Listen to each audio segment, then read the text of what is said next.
Our family went from cotton to Congress in one lifetime.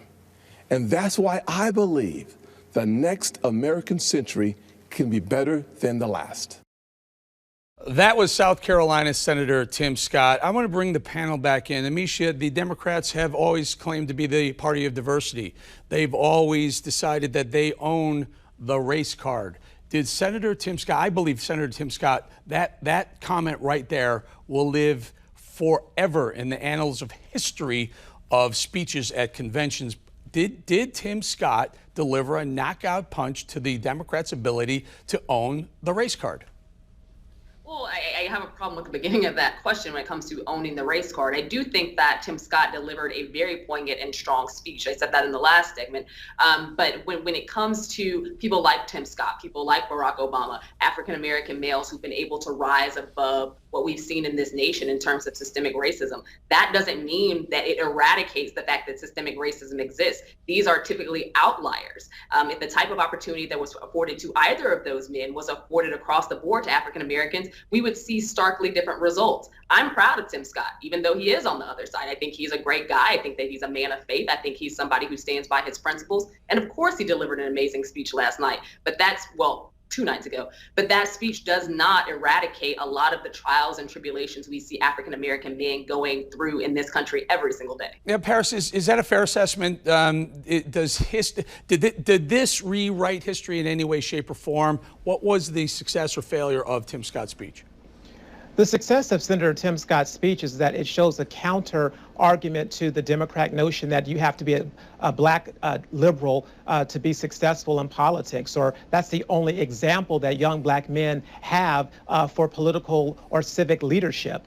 Senator Tim Scott's legacy, his life, the arc of his family history is an amazing one. And I think back to my panelist's comment, if every black American was afforded the opportunity that President Barack Obama had and Senator Scott had, which comes to education and school choice and not being bound by bad schools because of your zip code, we would see more. It wouldn't just be, as she puts it, outliers. We would see more black achievement because the Democrats, Joe Biden, has vowed to eliminate charter schools. He's against school choice. And so we have to look at this in the totality of what President Trump and the Republican Party stands for. Senator Scott, Burgess Owens, who's speaking tonight, Clarence Henderson, who's speaking tonight, Jack Brewer, who's speaking tonight. These are not outliers. This is what the American greatness is all about, our story. It's an American story, it's a Republican story, it's the black American story, and it's a positive one, and we're not outliers.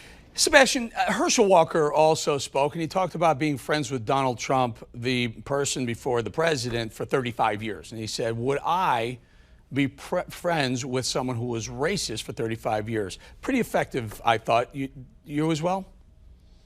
Absolutely, one of the best. I mean, they're all knockout speeches. There wasn't a dud, whether it was Nick Sandman or whether it was the First Lady. But for me, I think the knockout punch when it comes to the exploitation of race came from the incredibly charismatic 32-year-old black Attorney General of Kentucky. When he spoke, when Cameron said yesterday, Mr. Biden, you don't get to tell me who I vote for because of my skin color.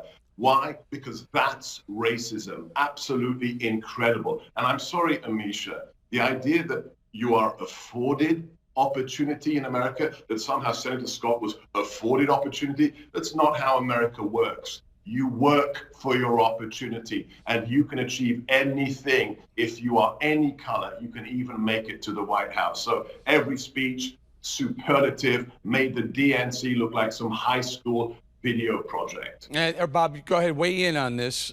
Your thoughts on how race is playing out on both sides, the DNC and the RNC. Give me a break. There's so much black wealth in this country. I was governor of the state of Maryland.